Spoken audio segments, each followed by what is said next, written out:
countdown to the last comic shop in 5, 4, 3, 2, 1.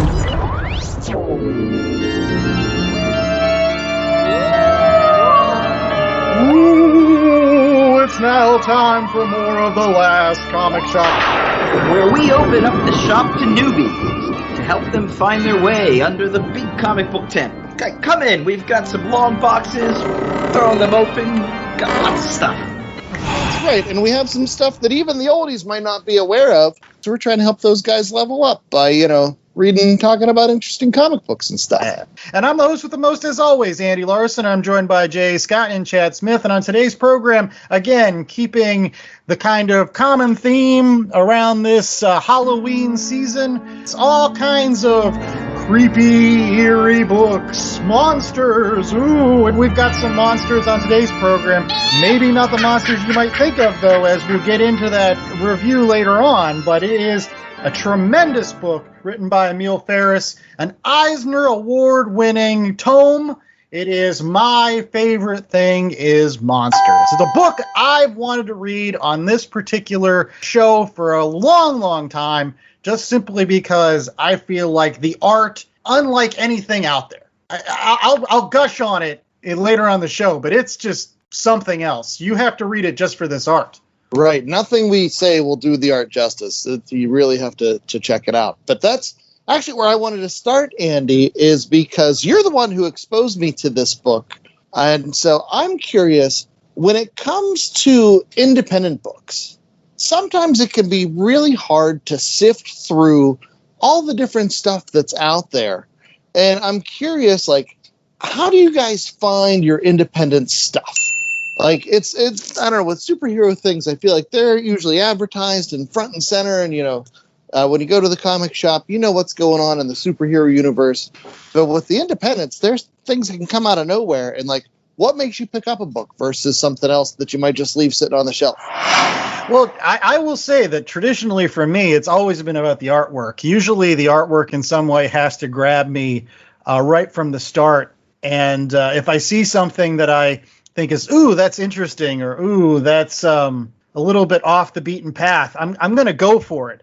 A bunch of books that I can recommend that kind of have artistic styles like that. Not only, again, this My Favorite Thing is Monsters, which first grabbed my eye at a free comic book day when they put out kind of a teaser version of this that you could pick up for free.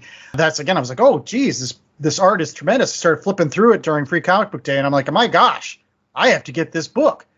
But in addition to that, I think back to when I read Kyle Starks's Big Rock Candy Mountain, and that has such an interesting art style. And that was one that grabbed me from just seeing it among all the other comic books in the row. I was like, that's interesting cartooning. I want to see what that's about.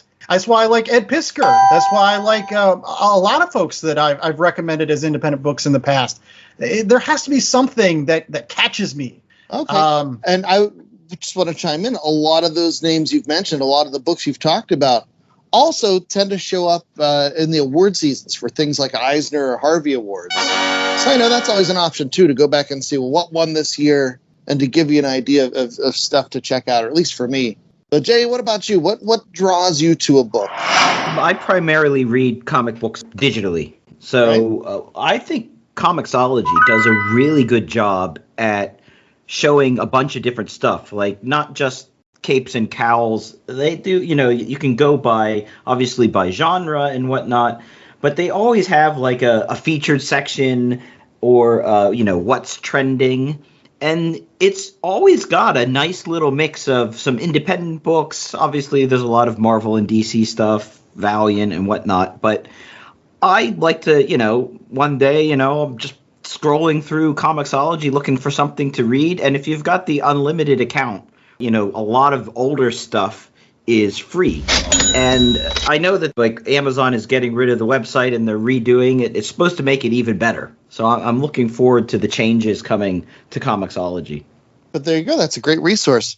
Yeah, for me, it's tough because comic books are an investment. They can be pretty costly. And when you're looking at things that sometimes are appearing as original graphic novels, you're dropping $30-$40 for something that you might not know about. But for me, I tend to follow creators. people like the Ed Brubakers or Robert Kirkman and Chris Samnee have that Firepower book coming out of Image right now. Like Mark Russell, he's a great writer whose name always seems to pop up with these independent companies, your Aftershocks or your Vault Comics or places like that. But and then I also rely a lot on word of mouth, I guess, just paying attention to what's happening on Twitter or, in the comic shops or things like that. But yeah, it's tough because with the superhero and the Marvel and the DC and the more mainstream stuff, even the experimental versions of that, I feel like the risk is a little bit lesser as that's gone through a more professional filter. And with independent stuff, sometimes you can strike gold, like this book we're going to talk about today. And then sometimes you pick something up and like you plunk down your $4. Wait a minute. This is not a finished product. And that is why you owe it to yourself to always listen to the Last Comic Shop podcast. Because when we review independent books, which we like to do, fairly regularly, we make sure that we give you the good 411 on them. Absolutely. Not only that, but we oftentimes give you a bunch of other recommendations.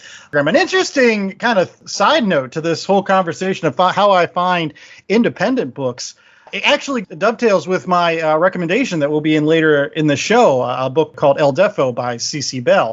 And I actually found that because I had taken my kids to the library, and one of the things I've done in recent years is look over the graphic novels in the young adults section of the library.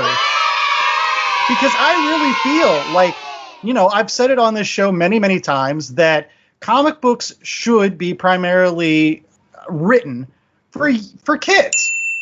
People between the ages of 8 and 16. That has always been the bread and butter of the comic book industry. You catch them when they're young, and they're going to be comic book fans for a long time. And so it's always wonderful to go and look and see what folks are putting out for our youngins.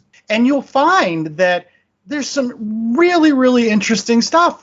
Again, not only the book I'll be recommended today, but I also found great stuff from Nathan Hale. Like there's a great book called One Trick Pony, which is all kind of sci-fi and futuristic. And he's got that other whole series, I think they call it Hazardous Tales, which is all interesting about American history and things like that.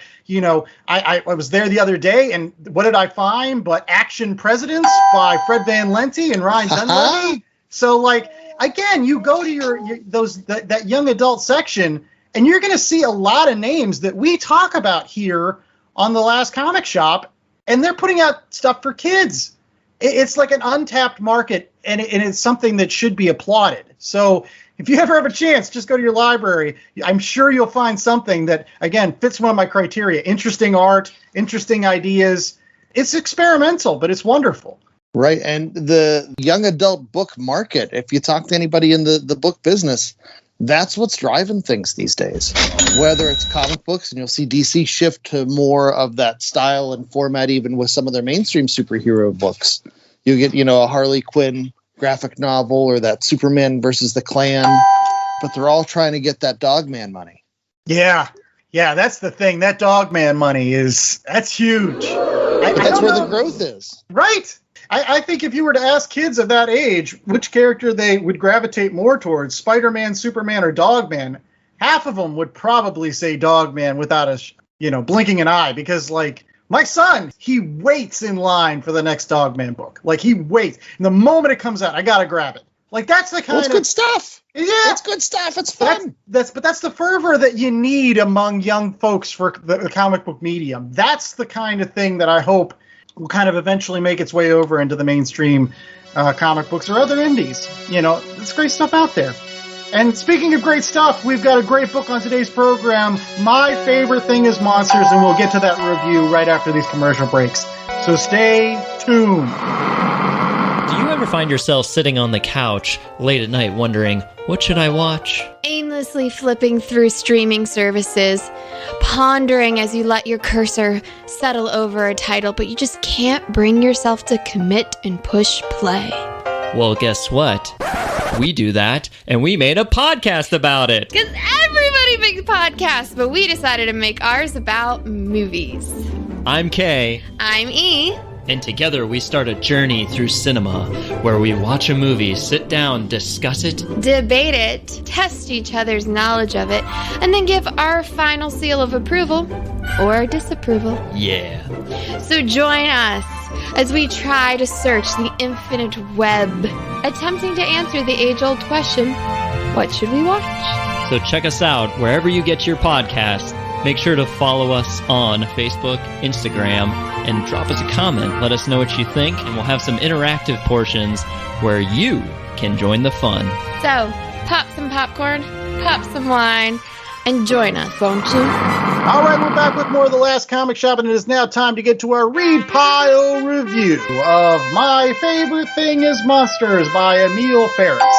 This book was put out by Fantagraphics, and very similar to another Monsters book we reviewed earlier this year when we did Monsters by Barry Windsor Smith. I guess Fantagraphics does enjoy their monsters, but I will say that, as we'll get to in my review, this has a lot of similarities in terms of artistic genius. Let me just say that. And terribility. There's lots of terrible stuff in this one. Yes. You know, one of the interesting things about this particular book is how it eventually got to Fantagraphics, I guess. And I think J.A. can add a little color to that in addition to the 10-cent synopsis. Yeah, so, well, when she originally made the book, she was working with this Chinese publishing house, and they had bound them, they had printed them, they had shipped them, and then they ran out of money. And they, went bankrupt. And so the shipping got stuck in the Panama Canal. I think it got impounded in the Panama Canal for, lack of payment or whatnot. So it was, never to see the light of day. And then Fantagraphics picked it up and republished it and put it out there. So my question, and I haven't been able to find anything on this, is are those original ones still floating around somewhere? Are they like in a warehouse down in Panama somewhere? Somebody's going to just break in. I need all the original copies of My Favorite Thing is Monsters. Give them to me. What do you do if you impound a book that's never actually published? Like, what do you do with that stuff? Yeah. Is there a black market for... They destroy it at some point. Well, I hope they don't. I hope that they're still sitting out there, and someday, like Raiders of the Lost Ark, they'll have to get the Staff of Rye and open up some shipping container and be like, oh, and lo and behold, there were all the copies of the original My Favorite Thing is Monsters. So. It's like when they find those like warehouse finds, and it's got all these still in their original box first IBM PC computers. There you go. Or like when we find omnibuses that are all these. Absolutely. But again, J.A., what is the 10-cent synopsis for My Favorite Thing is Monsters? It's very much a coming-of-age story that focuses on Karen, who's 12, 13? Yeah, some pre-teenish, I think. In 1960s Chicago. And she's living in a basement apartment, and one of her neighbors dies in suspicious circumstances, and she takes it upon herself to kind of figure out who done it. And she's also a massive fan of like late night monster movies on TV. So she always is depicting herself and seeing herself in her mind as a half werewolf cub. It goes back in time a bit. This neighbor who died was a Jew and was put into a concentration camp, how she was able to escape from the concentration camp. And then it talks about her brother and her mom gets cancer and dies and how they're dealing with that. Martin Luther King Jr. dies during this. Obviously, the Chicago riots, when that happened, are addressed a little bit too. She comes out to her brother at one point, so she's dealing with her burgeoning sexuality. She comes out as lesbian. So, I mean, there's some very heavy topics going on while she's trying to figure out if her neighbor was killed. The only thing I would add to that, J.A., it's not just werewolf, it's werewolf detective. Oh. She has the hat and the trench coat. Yes. She's a wolf cop. Not a cap wolf. But no, as one of my initial thoughts of this particular series, and again, why I wanted to talk about it so much on today's program is, I mean, again, there's a reason why this particular book won Best Graphic Novel and Best Writer and Artist and Best Coloring at the 2018 Eisner Awards. It was also actually, believe it or not, nominated for a Hugo Award for Best Graphic Novel in 2018 as well. I just got to take a moment, just heap mountains of praise on this gorgeous artwork. I think that's the first thing I got to talk about, because I think that's the elephant in the room for me, is the reason why you read this book is because of this artwork, which is, again, done as if you have a 12, 13-year-old girl drawing in a notebook with a ballpoint pen. And so it kind of has that same feeling that you would get from certain movies that are kind of like that found footage kind of stuff, in which you're actually really getting biographical feeling from this whole book, because you feel like you found this notebook on the bus, and all of her writings and her drawings, not only depicts herself but her entire universe.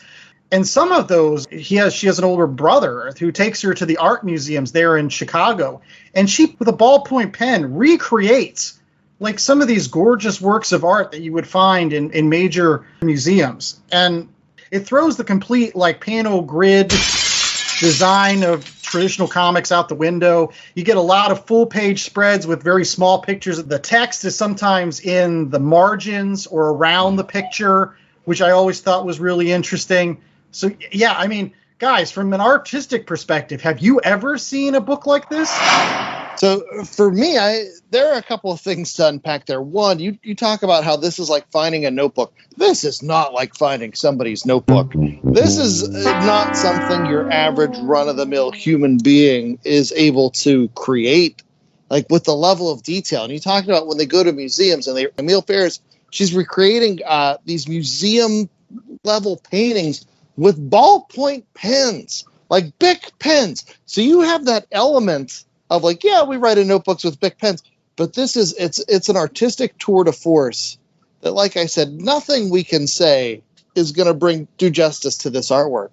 But another level on top of that I found out recently was that Emile Ferris was paralyzed from West Nile virus, and she was creating this book as she was reteaching herself how to draw. And it's like, holy cannoli! So that, like, you're adding factors on factors, and like the end product is just so beautiful. And there are times where it's photorealistic, and then other times where you have those elements of cartooning and design. And as you said, she really plays with the structures and how comic books are made, where it's not just panels.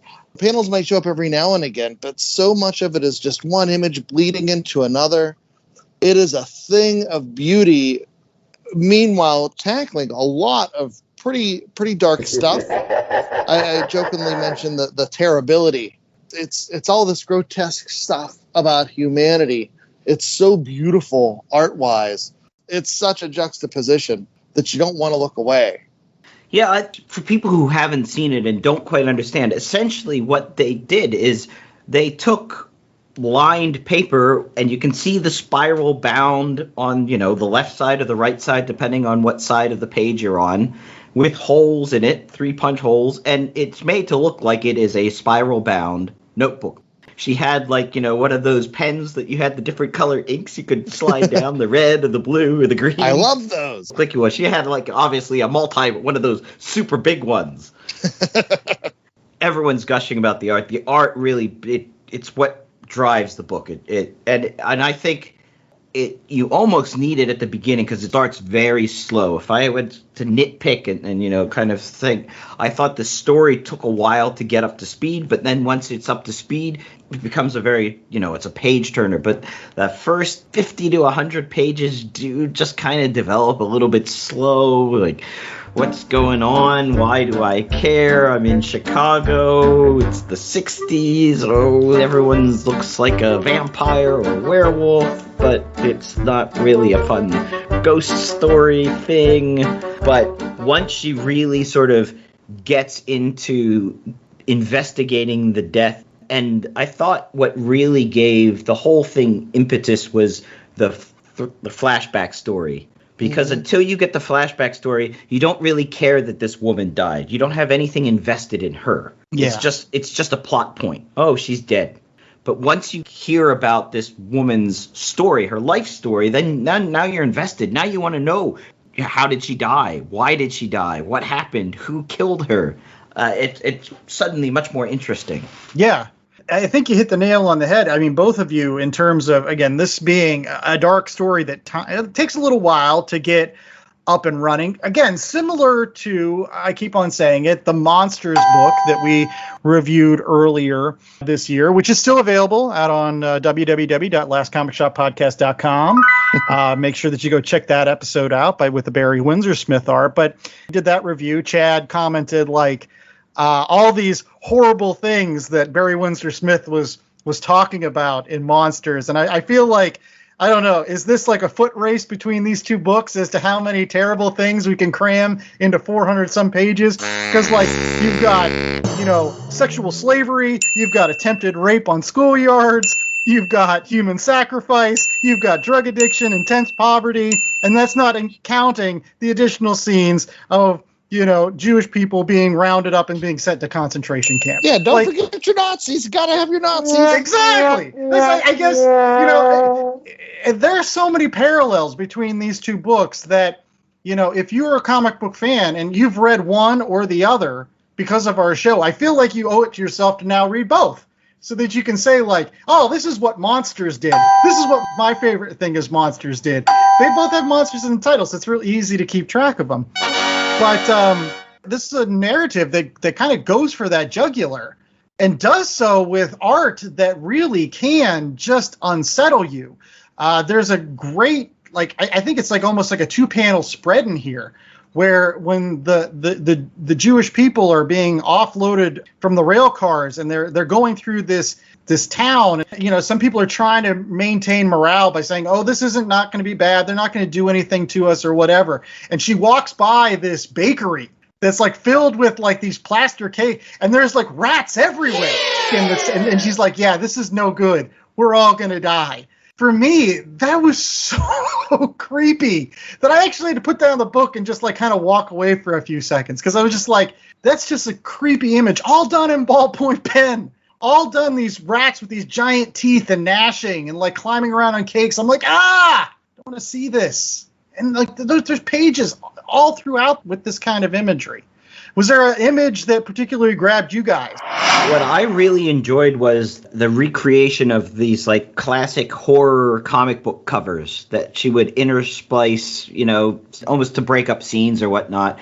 So she would use like horrific, and it's this purple devil thing with a tongue, and his tongue's out, and there's a big buxom brunette woman sitting on the tongue, and playing with all these like pre-code horror movie tropes, and all done again with this really intricate cross hatching, and also because most of the book is black and white with a judicious use of color here and there to pop a scene, but all of these covers are just like riot of color, but again not painted in color, but color by using different colored pens to do the cross hatching. No, it's crazy. And I'll go back to those paintings. Anytime you had one of those museum level paintings, it is incredible to me that a human being could sit down and do that thing with ballpoint pens.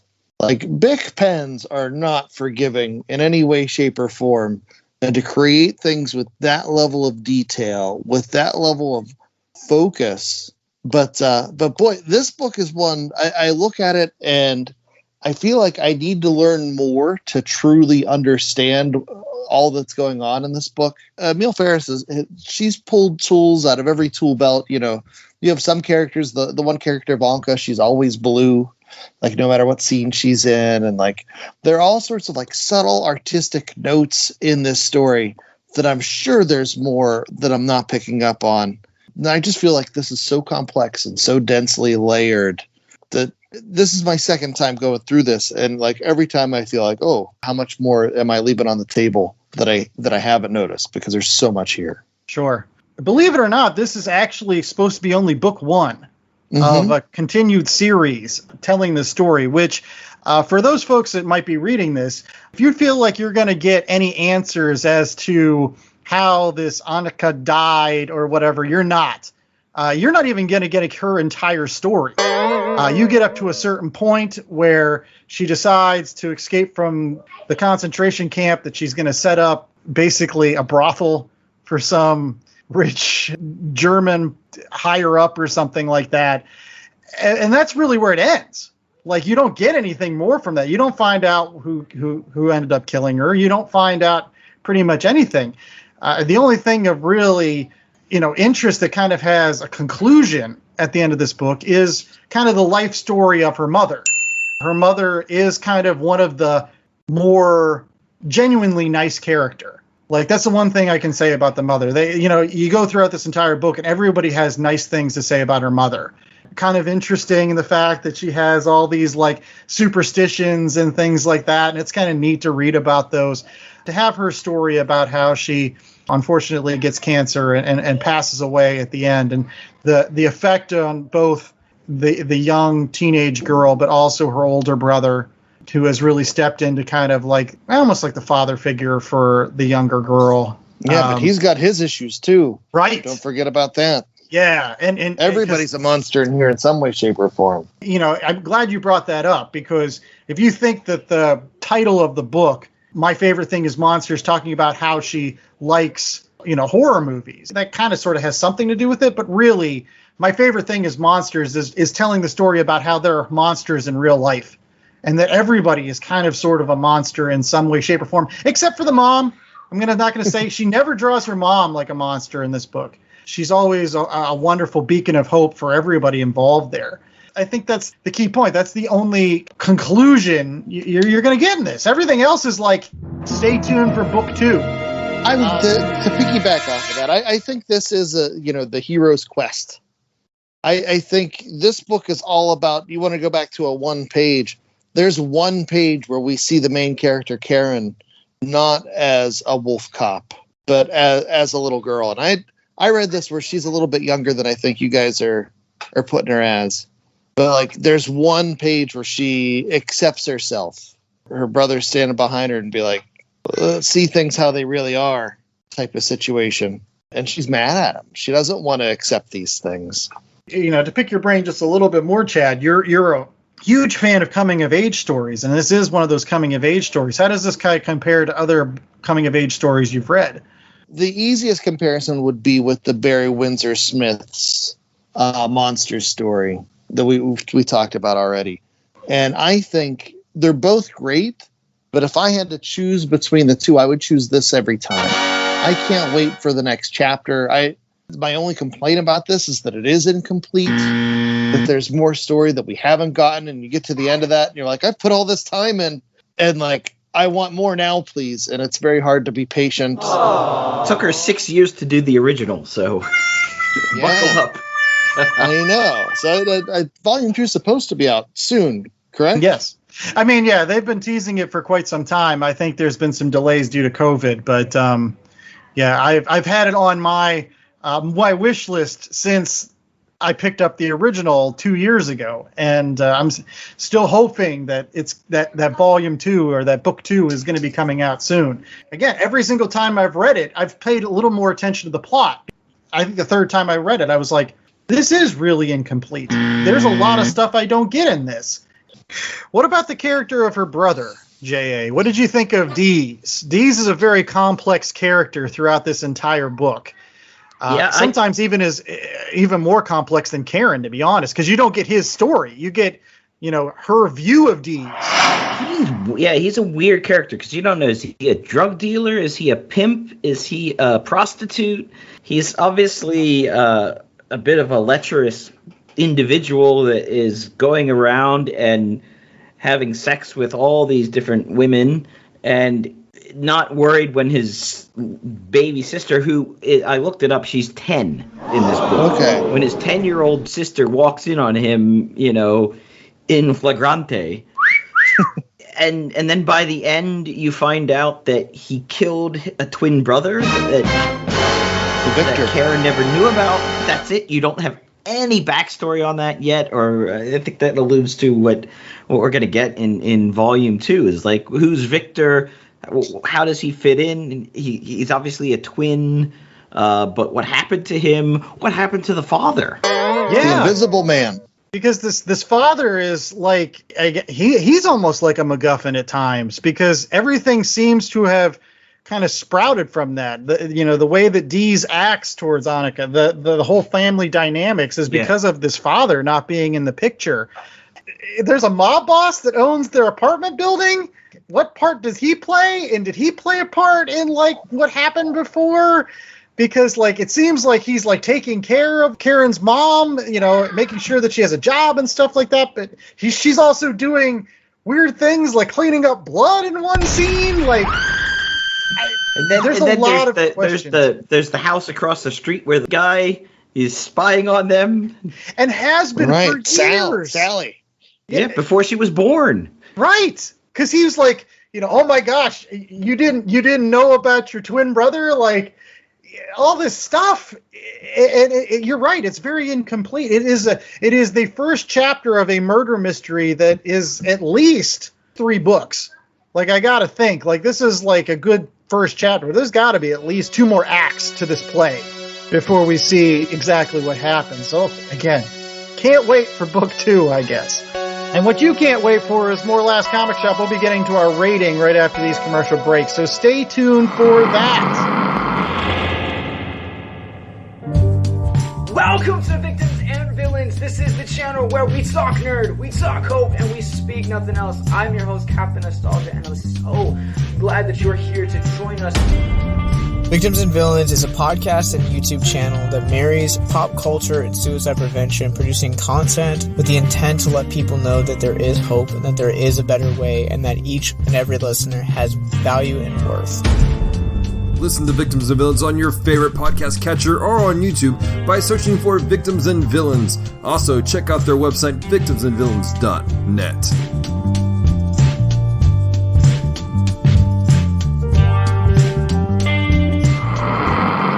All right, we're back with more of the Last Comic Shop, and it is now time for our ratings. Are we going to be monstrous with My Favorite Thing is Monstrous, or are we going to be grateful that we were given such a tremendous artistic tour de force in this particular book? As always, J.A. Scott likes to give us a 1 out of 4 scale so that we can rate our book appropriately. And J.A., what is our rating scale for this week? It's appropriately ballpoint pens. All right. I thought you were going to go with werewolves. That would have been a much easier sound effect to do. But I'll do ballpoint pens. It's fine. I think it's the same sound effect that I used for the Barry Windsor Smith show, Monsters. So it works. Go back and listen to that show again. All right, we'll start off with Chad, because, again, it's always wonderful because Chad recommends so many books for me. I hate to say it, but when it comes to indie books, Chad's often my in. So for me to give one to him and him be like, oh my gosh, I'm so glad. Yeah, no, this is great. I hate it. It makes me uncomfortable. It's beautiful. It's all those things together at the same time. It's frustratingly incomplete. I want to know more. I'm wrapped up in this story, but like I said, while I'm there, it's not a happy place. It's definitely 4 out of 4 clicky pens.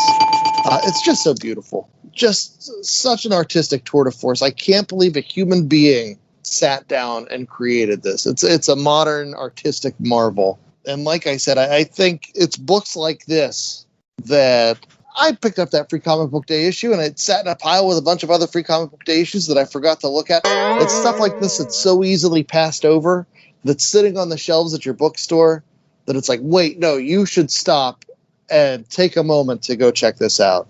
It's that good. It deserves your attention. Great work. Give me more soon. Okay. J.A., what's your rating? So I have to give it 3.75. I agree everything Chad said about the art. It's a tour de force. The story is complex. It's nuanced.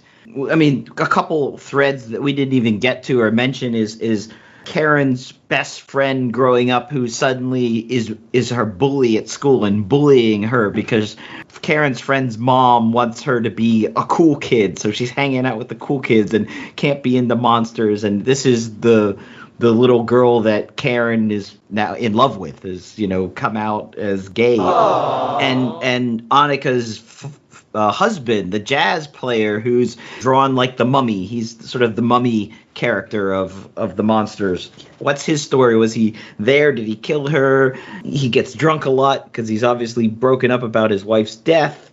There's all these recordings that his wife left that they're going through and listening to. I just had to ding it slightly because it's incomplete. So I look at it sort of like it's the Kill Bill Volume 1. You know that there's a Volume 2 coming, and it's not quite a complete story. It's not Godfather Part 1, which can stand alone. This just has a little too many threads left open or unresolved. I got to the end, and I was like, really? You're not going to give it to me? You're not going to tell me? So I slightly have to ding it just because I felt that so much going on. She could have resolved a bit more of the storyline. Right. Well, I think that if you've noticed sometimes at parts of this show, we've struggled a little bit to talk about this particular book, just simply not only because of the subject matter, but again, in terms of the art, it's hard to do it justice. Like, again, I'm going to give this a 4 out of 4, just simply because, to Chad's point, it moves the needle in terms of the comic medium so much that you owe it yourself to go and check it out. The creativity, the artistic renderings of some of these images in that ballpoint pen and notebook style is just so original, and you're not going to get that with anything else that's out there. And I feel like it's the same feeling I got when I read things like Watchmen or Mouse for the first time, or Asterius Polyp, which we might cover on one of the shows going forward. These are not just comic books. This is comic book literature. This is what actually brings prestige to this medium that we spend so many hours every single week reading and talking about. These are kind of tomes that deserve to be on library shelves right next to some of the other great books of modern literature. And that's not to malign like your regular books that come out every month with Spider-Man or Superman, but these things are special. My favorite thing is Monsters is special. And I feel like, although J.A.'s right, it's very, very incomplete. And there's a lot of threads here that are like, oh gosh, I wish they would do more with that. And to Chad's point, there's things that just give you the heebie-jeebies because, you know, there's this one scene again where Annika, when she was little, was taken someplace with the express purpose of being killed in a human sacrifice, which is just, my God, like that's not just human trafficking. That's like, I don't know, that takes it one step further. It's like, I don't even know what to do with that. But to see all that in this ballpoint pen with these masks and these demonic, you know, faces and her escape, and there are some really life-affirming points of this book. You know, Karen's coming out as a lesbian, and at a time when, you know, that was even more difficult. I mean, there's great stuff here, and I think you owe it to yourself to read it. Probably one of the best books we've reviewed on this show, at least in my opinion. And other books that we're going to recommend and review are our recommendations. Always on the program, we give you other books that you can check out at your local comic book shop that maybe you'll enjoy as much as my favorite thing is Monsters. So yeah, that's right. We like to offer up something similar, something that's recent or pretty recent, and then something out of left field or off the beaten path, out of nowhere, rando book. Chad, what do you got for us this week? So for this week, I'm going to tackle something that is more recent in nature. It's also something that, in addition to my favorite thing is Monsters, this is also a very adult book with very adult themes. Originally published by Gilla March from Belgium, it's called Carmen. That mean it was done in French? It was translated from the Belgian. Well, I mean, they don't speak Belgian. It's translated from waffle. French. or Flemish. And so it was translated and released this summer through Image Comics in issue format. Originally it was a graphic novel unto itself, all done in one. But it starts with a young lady committing suicide in the bathtub. She's visited by a version of death, per se. Like, it's a young lady who has a see-through skeleton body and a regular young lady head. And they go and they explore some of the decisions that have been made and the art style. It's a beautiful art style. I will caution you, the main character does spend the majority of the book naked, but it's not gratuitous in nature. It's really just an artful exploration of, you know, what happens sometimes in these situations that drive people to these points. You know, what are some things that were maybe mixed up along the way? And it's also a very dark but beautiful story. By the tail end, and I don't want to spoil things, it wraps up and they put a bow on things, but it's definitely something that is worth checking out for our adult audience members. It's called Carmen by Gillum March, translated into English from the waffles of Belgium. And so check it out. Well, I'm going to jump in next with a similar pick. And I was amazed at how actually similar this book is, but how completely different it is at the same time. As I mentioned earlier in the show, I found today's book among the young adult section at my local library. And it is called El Defo. It's by C.C. Bell. Like My Favorite Thing is Monsters, it won an Eisner Award in 2015 for Best Graphic Novel for kids between the ages of 8 and 12. So it is definitely a book for children. So unlike My Favorite Thing is Monsters and this Carmen book, if you are an adult listening to today's program and you have kids, we're giving you a recommendation for those kids as well as yourself, because I enjoyed it quite a lot. El Defo is a autobiographical story of C.C. Bell's struggles growing up being hearing impaired. Again, it's similar in some respects to My Favorite Thing is Monsters, because you have the main character feeling like an outcast, feeling like that she's different from the rest of the kids, and how she kind of deals with that.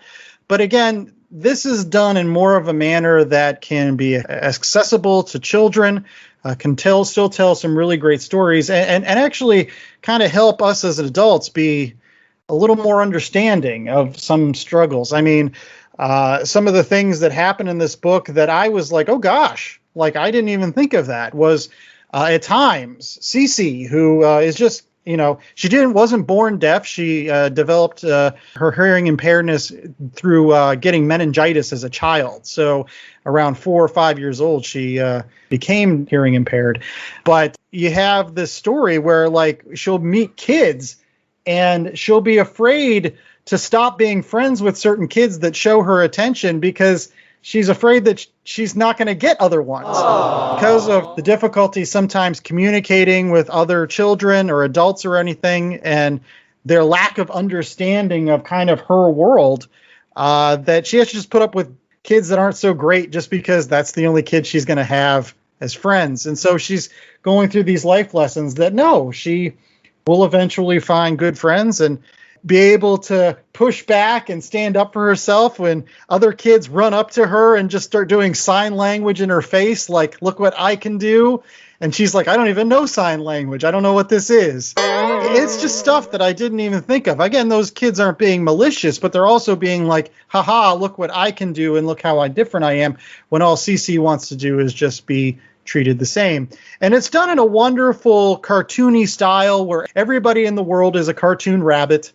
Again, rabbits known for their big long ears and being able to hear well, and the fact that, you know, Cece's character cannot, and she has to wear like a big bulky, because it's like in the 70s, 80s, so she has one of those big bulky hearing aids that she has to strap to her chest, and she's trying to figure out how to hide it, and hopefully people won't notice it. But she goes through all the same things that other children do, not only finding friends, but finding another young boy that she likes in the neighborhood, and how she deals with those feelings, and even how, adults treat her because of her disability. Plus, she's a superhero. She imagines herself as a superhero, similar to what Karen does, as imagine yourself as a monster. That kind of wish fulfillment stuff. It's a really, really great book, and I would highly recommend it.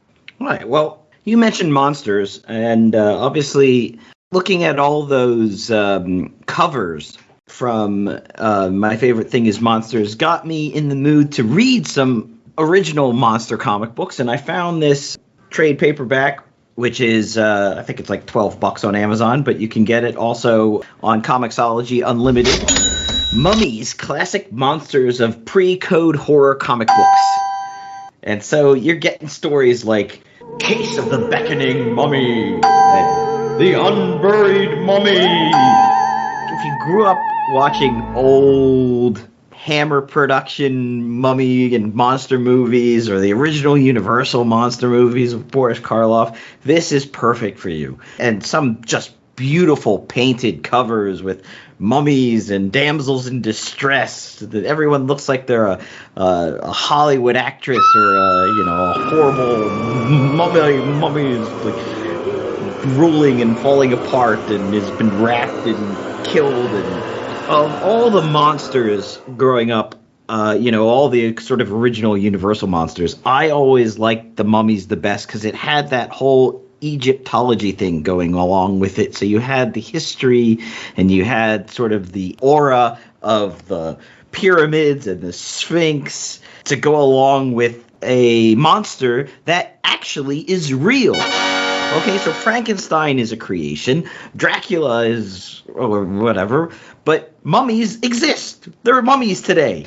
Now, do they get up and walk around? I don't know. That's why you have to read the comic.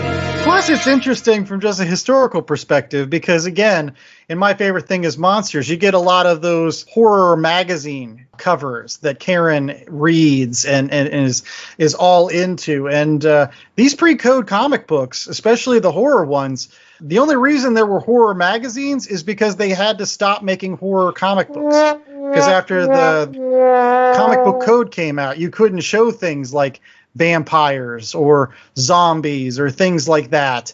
Those kind of stories had to flee to a magazine so that they wouldn't be under the comics code. So this is an opportunity for you to check out some of that Golden Age stuff. And it is great stuff. And I should also mention, so it's put together by Craig Yo, who has been called like the Indiana Jones of comic historians. He used to work for Jim Henson, and he's been at Nickelodeon.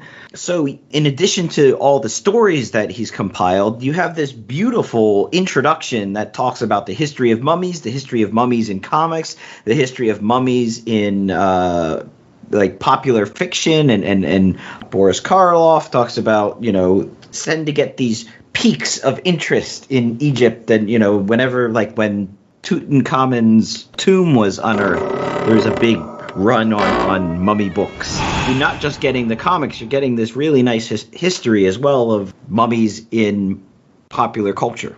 Well, there you go. A great book to read as you gear up for the Halloween season.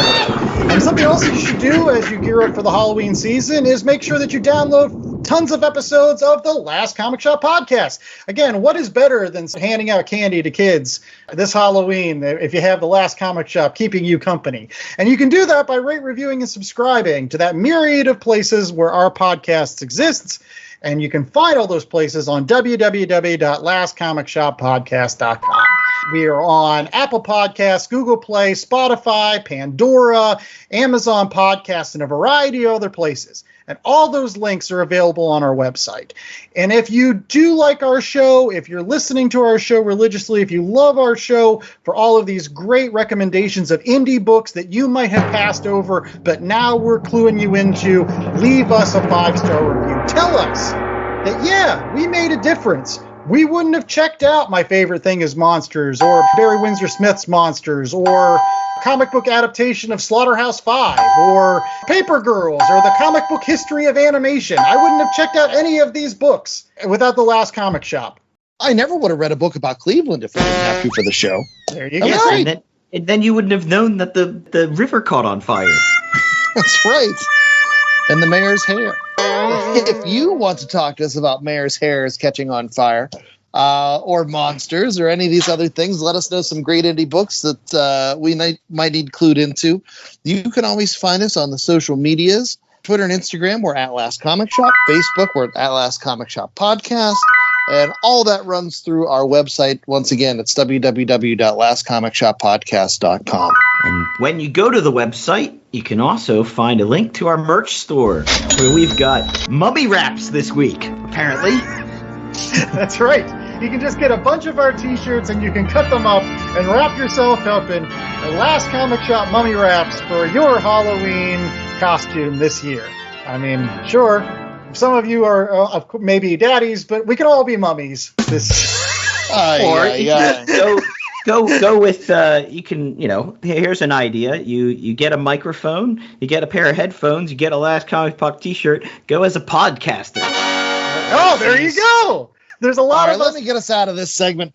While we might be the Last Comic Shop podcast, we don't actually want to end up being the Last Comic Shop. So go to www.comicshoplocator.com to find local shops in your area where you can find some great books that we were talking about today. Things like My Favorite Thing is Monsters, which I can't recommend enough that you guys check out. It's beautiful.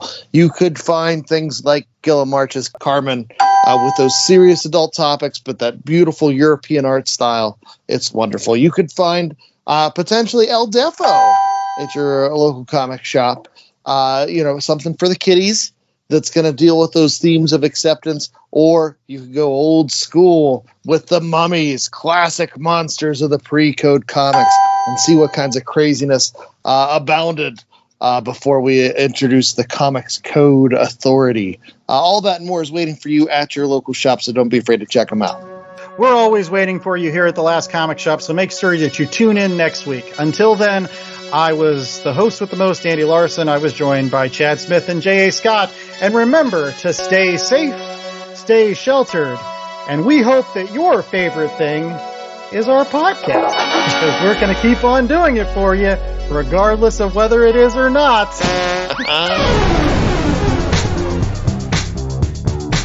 The Last Comic Shop was a 2021 Black Angus production.